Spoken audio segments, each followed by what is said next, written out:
আসসালামু আলাইকুম। Hello everyone, welcome to Baraka agro farm. সত্যি বলতে আজকে আমি আল্লাহ তাআলার শুকরিয়া আদায় করে শেষ করতে পারবো না। কারণ ২টি দুঃসংবাদ ছিল যা আমাকে আল্লাহ রাব্বুল আলামিন সুসংবাদে পরিণত করে দিয়েছেন। তো সেই দুঃসংবাদ দুটি কী এবং তা কীভাবে সুসংবাদে পরিণত হলো, আজকে আমি আপনাদেরকে সেটা জানাবো এবং দেখাবো। তো ভিডিওটি কন্টিনিউ করবেন ইনশাআল্লাহ। এবং সাথে আমি শেয়ার করব যে এমন বিপদে যেন না পড়েন সেজন্য কী সতর্কতা অবলম্বন করতে হয়। আমার ১ম দুঃসংবাদটি ছিল গরুর ডাবার ভিতরে সাপ পাওয়া।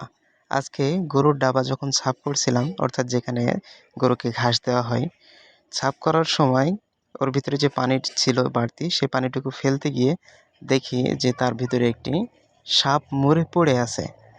তো একটু চিন্তা করে দেখেন, ওই সাপটা যদি জীবিত থাকতো, যেকোনোভাবে সে মরছে বা কীভাবে ডাবার ভিতরে গেছে জানা নাই। তো সে যদি জীবিত থাকতো আর আমার গরুকে কোনো ক্ষতি করতো, তাহলে আমি লাখ লাখ টাকার লোকসানের ভিতরে পড়ে যেতাম। তো আমি আপনাদেরকে সেই সাপ এবং কোথায় পাইছিলাম সেটা অবশ্যই দেখাবো ভিডিওর শেষে। সেই ভিডিও আমি করে রেখেছি। আপনারা দেখে বলবেন যে এই সাপটা কী সাপ ছিল। আমি মূলত সাপটা চিনতেও পারিনি সেভাবে। তো আল্লাহ রাব্বুল আলামিনের অশেষ মেহেরবানিতে এই বিপদ থেকে আমি বেঁচেছি।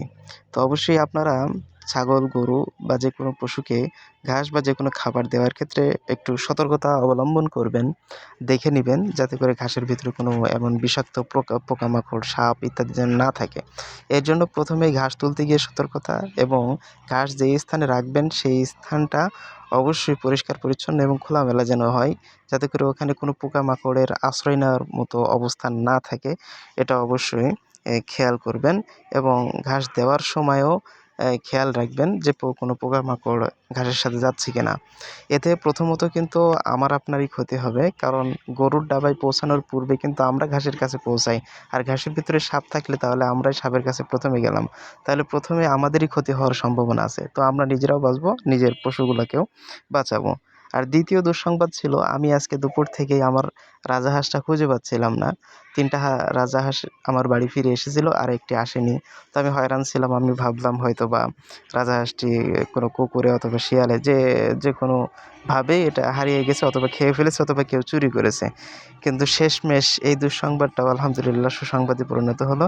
আমি খুঁজতে আমাদের সাইডে একটা পুকুরে আমি হাঁসটা পেলাম। তো আলহামদুলিল্লাহ ভালো। তো এই যে দেখেন সেই সাপটা, যে সাপটা আমি ডাবার ভিতরে পেয়েছিলাম, সাপটা সাইজে ছোট। এটাকে আমরা হেলে সাপ বলি। তো এই সাপটা পাওয়া গেছিল। তো আমরা সাথেই এর ব্যবস্থা নেই। তো ধন্যবাদ, আপনারাও সতর্ক থাকবেন।